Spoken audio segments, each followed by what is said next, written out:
getting better, but he looks like he could be a little bit longer than some of these day-to-day guys. So we had imaging done. Out. Also getting better, also day-to-day. And then rumbling.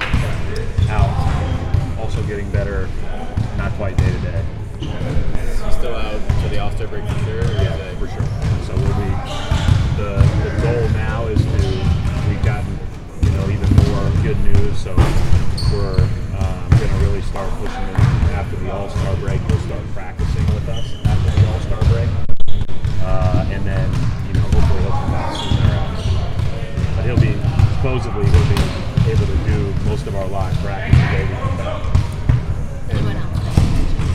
Not that I know of. Not that I remember. And with Tice, was it just could be something just to the All-Star break? I have no idea. Right? Or he's got spring. Brad, what's trade deadline season like for you? How often are you talking to Danny through this process? And is it more stressful than any other week for you? I wouldn't say it's more stressful by any means. I focus on Atlanta and Orlando. So it's obviously these guys will bring ideas that are being discussed, or they'll ask if they talk to somebody and there's something discussed. But most of our discussions happen throughout the course of the year. You play a team, talk to Danny the next day. I really am intrigued by him, and put an asterisk next to that, and then find out what their what happens around this time. But I don't anticipate any huge changes with our team. We'll see. Do you feel like your team needs to have a major move in order to improve, or do you feel like your team has been playing well throughout the season and you don't need an extra piece? Well, I think that they'll only make a move. The only way we'd make a move is to improve. So, that's why I feel good about I think we've got a good team. We've got a good group of guys. Our front office is good at what they do, and if they decide to make a move, it'll be to improve us. And to add to just the depth of a good team. Brett, do you only speak to Danny when you have a strong opinion on something? We talk all the time. Yeah, right? but the problem like.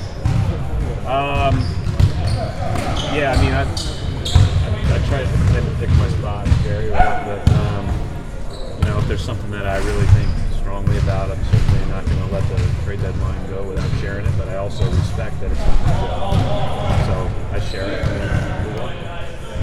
As a coach, there's some bias to someone on the opposing team that they had a great game against you, so you think that maybe that would be a certain type of player because of the scouting staff. We watch a lot of games, so I think you do.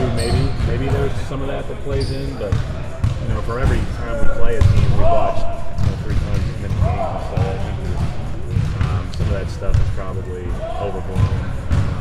But certainly there's that can play into it. I'm guessing some places. You're no stranger to mid-season trades, but you guys haven't actually made an addition, I think, since Isaiah as far as trades go. What was the key, back then? You guys had a lot of success in the second half of the season. What's the key to having success? Well, I told our team that team is a good reminder that every game's worth one. At this time in that season, with 5 games left before the All-Star break, I think we were 15-30, and we won 5 out of 6 heading into the break before we did the Isaiah trade, and then won a bunch after and went to the playoffs. I think that a lot of times in this times of the schedule, it's really important to be able to compartmentalize the game, the task at hand. Not think back, not think forward, but stay in that moment. Because I think that these are games that can help you at the end. So I reflect back on that year a lot, because even before the changes, we had really started to roll. And then when we got Isaiah, it was just like, it opened up, made everything easier for everybody. For you, just weighing, when you're talking to Jay, just weighing the idea of an acquisition or not, just the pros and cons of the continuity factor for you guys versus we haven't had continuity very often. The only time we had continuity was last year.